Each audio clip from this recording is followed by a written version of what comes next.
Est-ce que je me lancerai toujours sur Amazon FBA si je repartais de zéro en 2026? C'est la question qu'un ami m'a posée dernièrement. Je me suis lancé sur Amazon il y a pile 7 ans et aujourd'hui, mon business génère plus de 3 millions d'euros par an de chiffre d'affaires. Toutefois, cette question m'a poussé à me demander sérieusement ce que je ferais si je débutais aujourd'hui et que je voulais gagner ma vie sur le web. Naturellement, cet exercice m'a amené à faire un tour d'horizon des opportunités qui existent réellement aujourd'hui et si je choisirais toujours Amazon pour me lancer. Alors, dans cette vidéo, je me prête au jeu et je vous déroule le fil de ma pensée. Mais comme dans tout jeu, il y a des règles, alors les voici. D'abord, je n'ai pas de compétences que je peux monétiser facilement comme savoir coder, le montage vidéo ou le design. Malheureusement, je ne suis pas ingénieur en intelligence artificielle non plus. Ensuite, mon but est de générer des revenus sur le web pour être libre de travailler quand je le souhaite, depuis où je le souhaite. Mais surtout de travailler pour moi et pas pour un patron et de n'avoir de compte à rendre à personne. Finalement, mon but premier n'est pas nécessairement de devenir riche, mais quand même d'avoir la capacité d'augmenter mes revenus avec le temps et surtout de ne pas échanger mon temps contre de l'argent,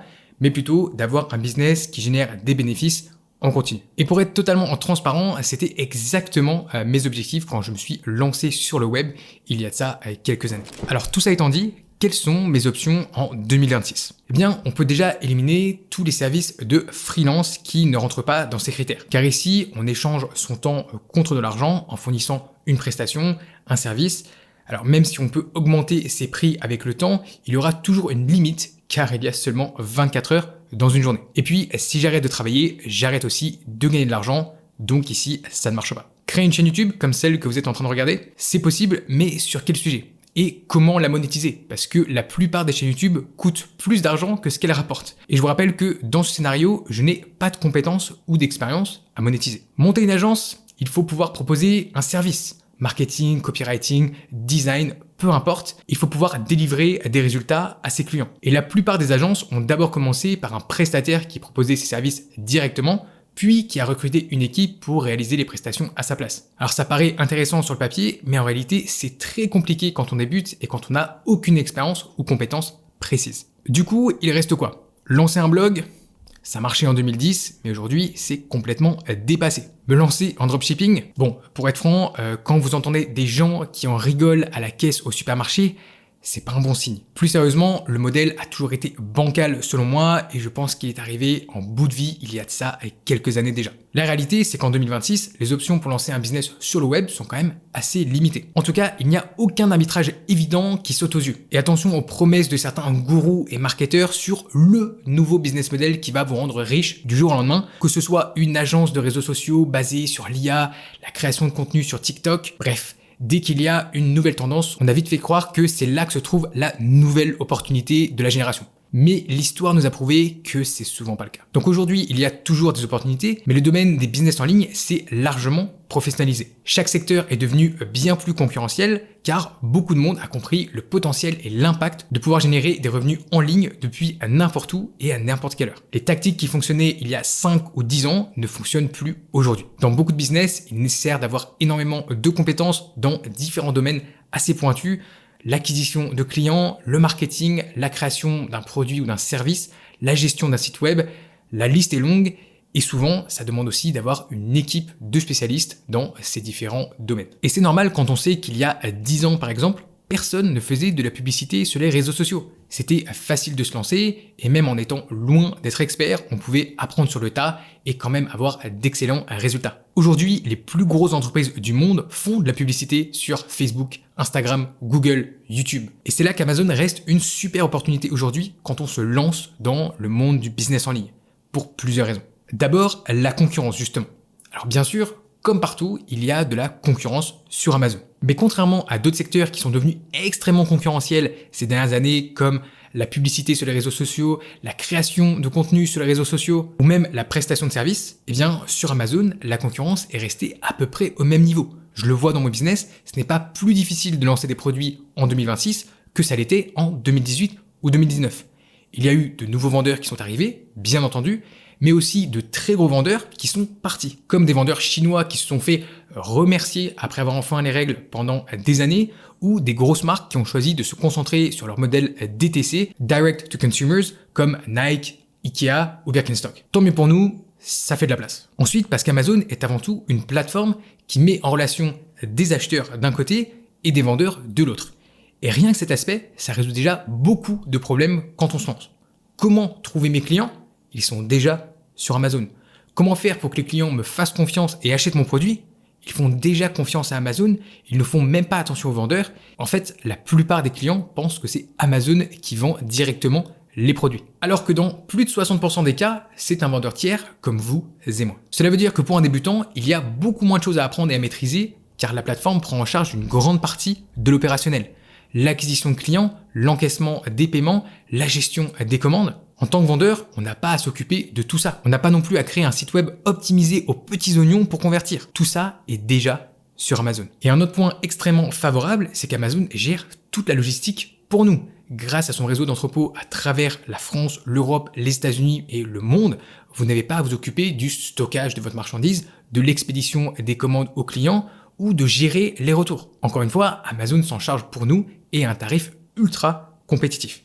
Et ici, croyez-moi, j'ai testé les deux, le e-commerce sur Amazon et le e-commerce en dehors, et je peux vous garantir que cette fluidité logistique qu'Amazon apporte n'a pas de prix. Et tout cela rend ce business model beaucoup plus accessible pour les débutants. On n'a pas besoin d'être un expert pour se lancer et générer ses premiers revenus sur le web. Pas besoin d'être compétent dans un domaine ultra pointu comme la publicité, la création de sites web ou la création d'une chaîne logistique complète depuis zéro. Tout est déjà là, prêt à l'emploi. Amazon a créé un système complet avec tous les outils nécessaires pour permettre à ses vendeurs de commercialiser leurs produits efficacement. Tout est standardisé, optimisé et notre job en tant que vendeur se résume à venir se plugger à cette grosse machine extrêmement bien huilée et à l'exploiter au maximum de ses capacités. On peut piloter son business depuis une interface qui est facile à prendre en main et qui regroupe tous les outils nécessaires pour ajouter des produits au catalogue d'Amazon, gérer notre stock, gérer les promotions, les publicités et l'optimisation de nos pages produits. Et ils font pas ça juste parce qu'ils sont sympas.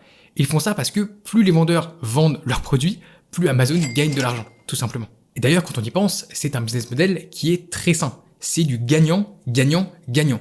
C'est gagnant pour nous, les vendeurs, parce qu'on peut venir s'intégrer directement dans cette énorme machine et développer notre business. C'est gagnant pour les clients car ils ont accès à énormément de produits de qualité. Ils peuvent faire confiance à la plateforme et ils bénéficient en général d'un service irréprochable au niveau de la livraison ou des retours. Et puis forcément, c'est aussi gagnant pour Amazon à en croire leur bilan comptable. Et c'est peut-être pour ces raisons que le modèle FBA, même si c'est pas le nouveau business à la mode, c'est un business qui dure depuis presque 20 ans, qui a fait ses preuves et qui a rendu Amazon et beaucoup de vendeurs extrêmement riches. Cette standardisation rend aussi le business model systématique et facilement réplicable, un petit peu comme une recette de cuisine. Et si je repartais depuis zéro, je sais que je pourrais lancer un business en suivant la méthode comme un bon petit soldat, sans avoir besoin de réinventer la roue, et je pourrais être opérationnel en l'espace de quelques mois. Finalement, un dernier aspect très rassurant quand on se lance dans un nouveau projet, c'est d'avoir des infos et des données fiables sur lesquelles on peut s'appuyer. Pour la plupart des business, il n'y a quasiment aucune donnée disponible. Mais sur Amazon, on a la chance d'avoir accès à énormément de data. C'est ce qui nous permet de prendre des décisions logiques et rationnelles et de réduire considérablement les risques quand on lance un nouveau produit sur la plateforme. Grâce à des outils spécialisés, on peut estimer avec précision les performances de vente de n'importe quel produit sur Amazon. Le nombre d'unités vendues, leur chiffre d'affaires, l'évolution du prix de vente moyen, leur historique de vente, bref. On peut voir absolument tout et ça permet de réduire drastiquement le risque car c'est tout simplement impossible de se lancer sur un marché qui n'a aucune demande. Au-delà de ça, il y a aussi d'autres aspects du business model qui me pousseraient à m'y relancer. D'abord, il y a les avantages d'un point de vue lifestyle. On peut réellement organiser son business autour de sa vie et non avoir à organiser sa vie autour des besoins de son business. C'est un modèle qui permet d'être extrêmement flexible avec très peu de contraintes géographiques ou temporelles. On peut réellement travailler depuis où on veut, quand on veut. Et ça a aussi l'avantage d'être un business qu'on peut commencer tout seul, depuis chez soi. On n'a pas besoin d'être un extraverti, de passer des heures en appel avec des clients, d'aller à des événements pour faire du networking ou de se montrer publiquement sur les réseaux sociaux. Donc à ce niveau-là, il y a très peu de points bloquants. Et évidemment, vous n'avez pas de patron et donc vous n'avez de compte à rendre à absolument personne. C'est idéal pour les entrepreneurs qui veulent se créer un super lifestyle tout en construisant leur business. Et c'est exactement ce que je voulais quand je me suis lancé.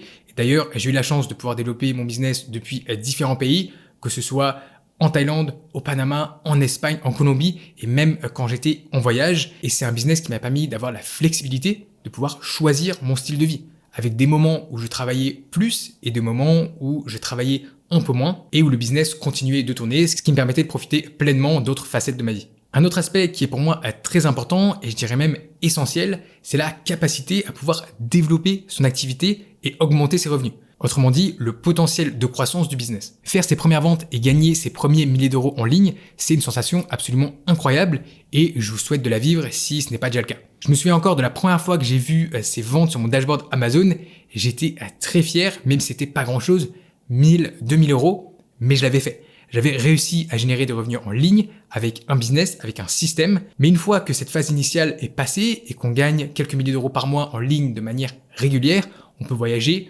on est libre, c'est génial, mais forcément on se prend au jeu. Et on se dit que si on peut gagner 2-3 000 euros avec ce business, on peut aussi gagner 2 fois plus, 3 fois plus ou même 10 fois plus.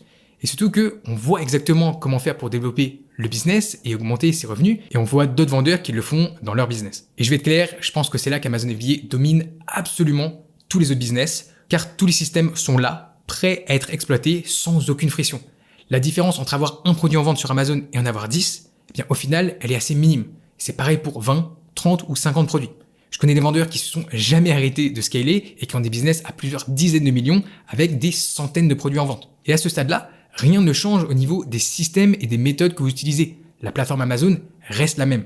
Vous faites simplement ça à plus grande échelle et vous avez des personnes pour vous aider parce que à ce niveau, ça fait quand même beaucoup pour tout gérer tout seul. Ça, c'est dans une logique d'expansion de votre catalogue produit. Au lieu d'avoir un produit, vous en lancez 2, 3, 5, 10 et vous empilez les revenus au fur et à mesure pour vous construire un business très diversifié et solide. Une autre manière de diversifier votre business et de le développer, c'est de l'étendre géographiquement. C'est-à-dire que le produit que vous avez initialement lancé sur le marché français, vous pouvez le commercialiser en Angleterre, en Allemagne, en Belgique, aux États-Unis, au Canada ou en Australie. La liste des marketplaces Amazon est assez longue, il y en a à peu près une vingtaine aujourd'hui. Et ce qui est génial ici, c'est que vous pouvez doubler, tripler, voire quadrupler votre chiffre d'affaires et vos bénéfices simplement en exploitant les possibilités que la plateforme vous offre sans même sortir de l'écosystème d'Amazon.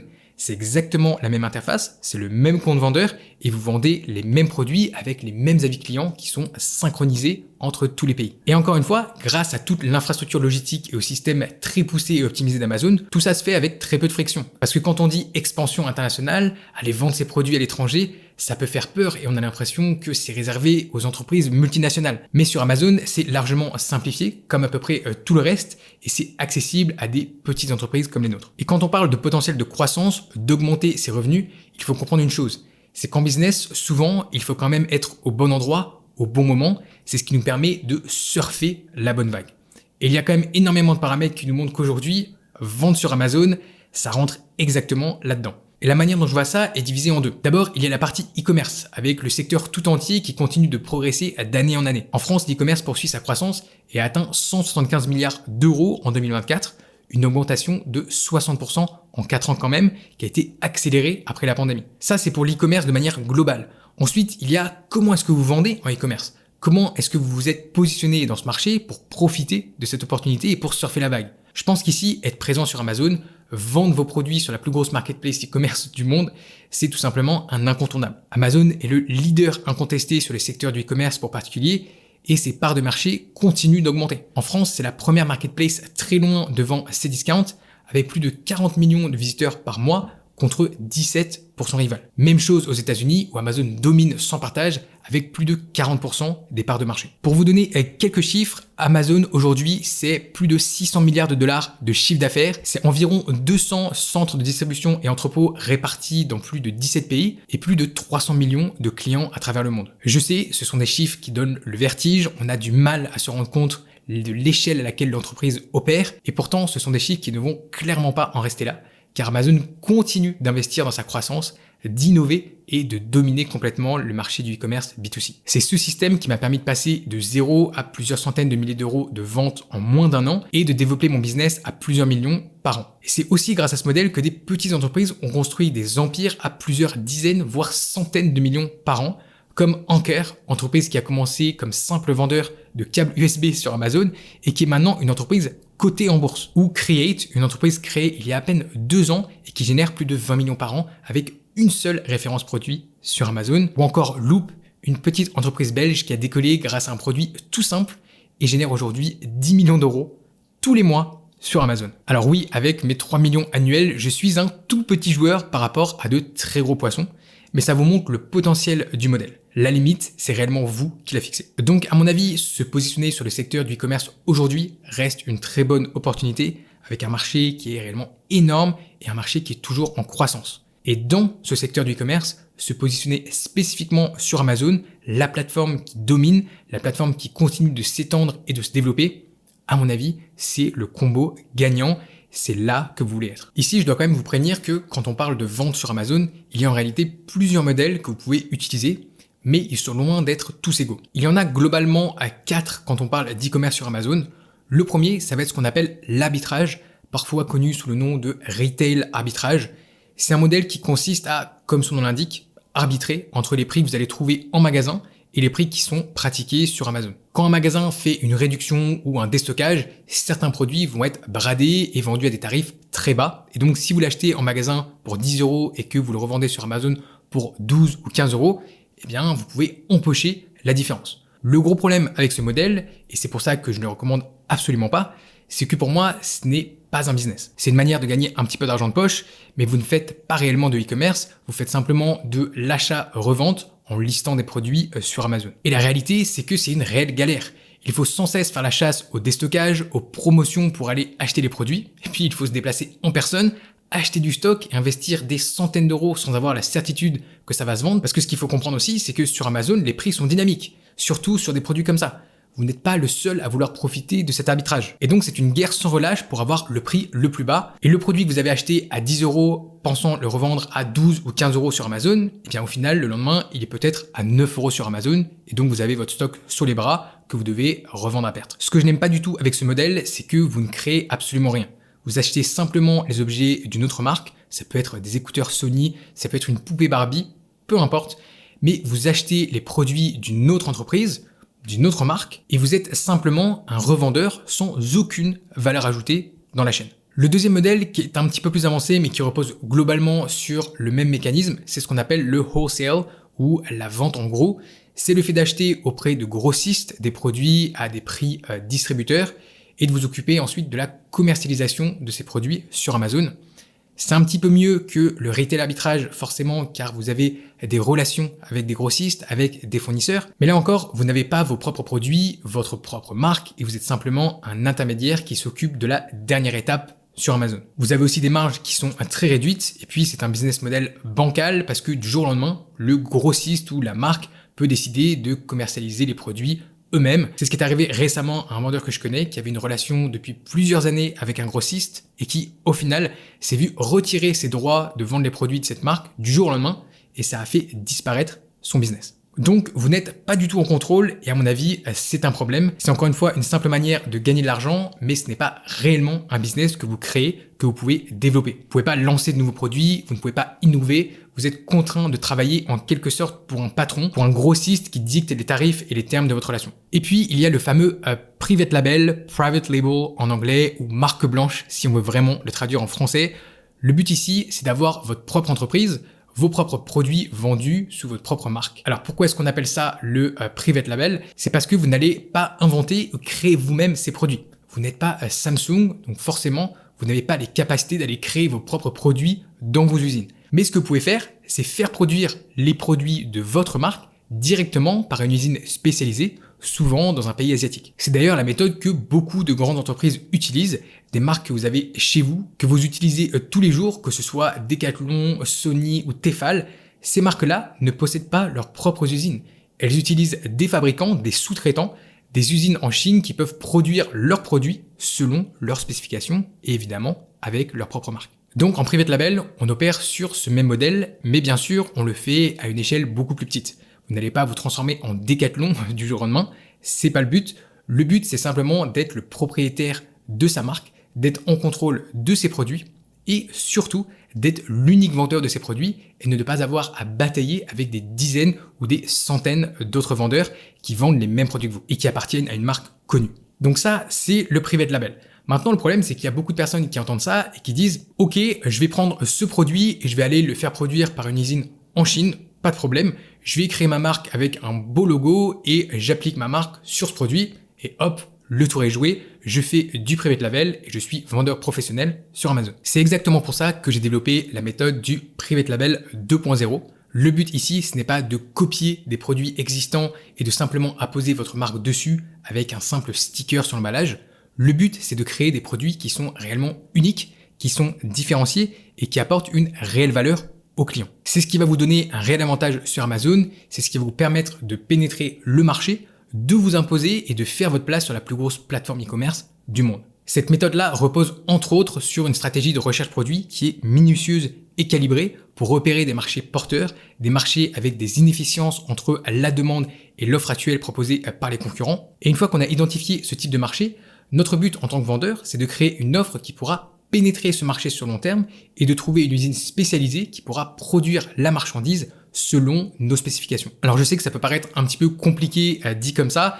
Quand on débute, quand on ne connaît pas cet univers, c'est exactement pour ça que j'ai créé FBA Accelerator, mon programme dans lequel je vous enseigne ma méthode complète du Private Label 2.0. À l'intérieur, je couvre absolument tous les sujets, depuis la recherche produit jusqu'à la conception d'une offre produit, comment trouver un fournisseur fiable en Chine, faire produire sa marchandise, l'expédier dans les entrepôts d'Amazon et lancer le produit sur Amazon pour le catapulter dans l'algorithme et le placer dans les premiers résultats de recherche. Si c'est quelque chose qui vous intéresse et que vous voulez aller plus loin et vous voulez être accompagné pendant le lancement de votre business en private label sur Amazon, je vous laisse le lien juste en dessous de la vidéo, vous y retrouverez tous les détails de mon programme. Finalement, j'en parle assez peu, mais un bon business Amazon FBA en private label peut être revendu et relativement facilement comparé à d'autres business en ligne. Pour les mêmes raisons que j'ai déjà évoquées dans cette vidéo, à savoir que c'est un business model qui est réplicable et assez facile à prendre en main, et les actifs que vous avez construits, comme votre marque et vos produits, sont directement présents sur Amazon. Donc le risque pour l'acheteur est minime et c'est ce qui permet de pouvoir faire une exit, si on le souhaite, à des multiples qui varient entre x30 et x40 les bénéfices mensuels nets. Donc si vous avez un business qui génère 10 000 € de profit par mois, vous pourriez le vendre pour environ 300 à 400 000 €. Et c'est rassurant de savoir qu'on a une porte de sortie potentielle et qu'on ne repartira pas sans rien si à un moment donné, on veut passer à autre chose. Donc oui, pour toutes ces raisons, je me lancerai encore aujourd'hui sur Amazon FBA si je repartais de zéro.